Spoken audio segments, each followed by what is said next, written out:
Gino is back with us this holiday, Media Mondays, and this morning she's helping Gina Krogan connect with her brother. Gina sent us a picture to Lisa, and pretty much that's it. And Lisa, you want to take it over? Absolutely.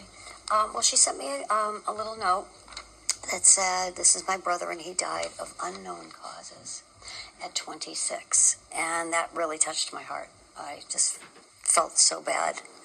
So, for people that watch the segment, they know that what I feel, see, and hear could be anything from a pain to a validation about somebody or something that's here.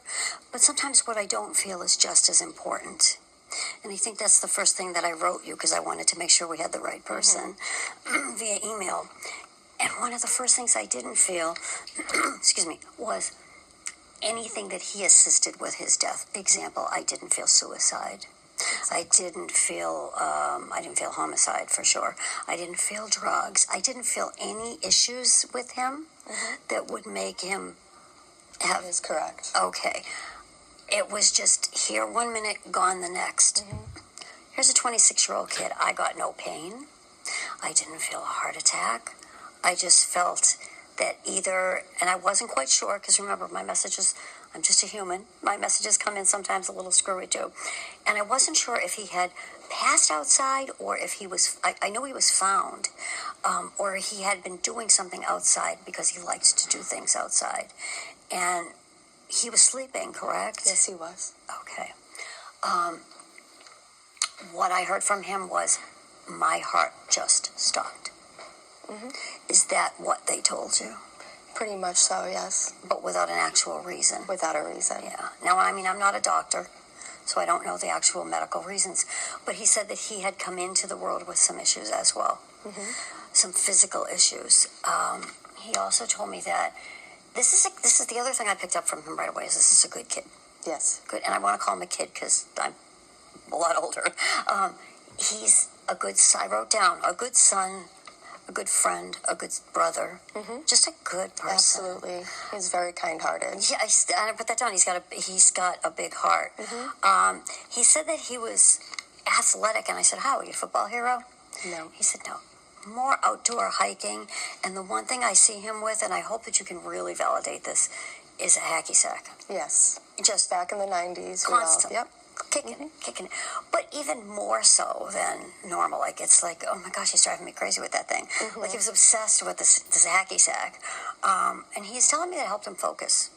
Okay. It was fun, Yeah, but it also helped him to focus. He said that he did have some learning issues. Okay, that took him a little bit longer to learn than others. That is correct. Sometimes he got frustrated with himself. But, you know, he would have been just fine. And the other thing that I found really funny, and I'm so glad that I said it to you earlier, you explained it to me, was I was sitting in this poor girl, I'm sitting in the green room chatting with her, and I'm itching. Just itching. And I said, is this him? Because it's like somebody took medication. And I'm sitting here scratching. And I said, please take this away before I go on air, because I'm going to look like a nut. And you did validate that. Yes, I did validate that. It was a medication that didn't work well for him. It was making him itch. So they have a sense of humor on the other side, making me itch. He said that he had no pain. And I don't tell you that because it's what you want to hear. Okay. I'll tell you that because that's what he told me. That's good to know. That he just was sleeping. And I also don't see you finding her, or who found him. I don't see him being found in a position of distress, reaching for the phone, clutching his chest, just cold. Peace, yeah. He was cold. We have decided that he's with two of your grandfathers. Yes. But more importantly, you wanted to know about your mother. Okay. Of course he's with his mom. You know, and I'm very sorry that you lost your mom. But when I talked to her, she said that her head was kind of jumbled.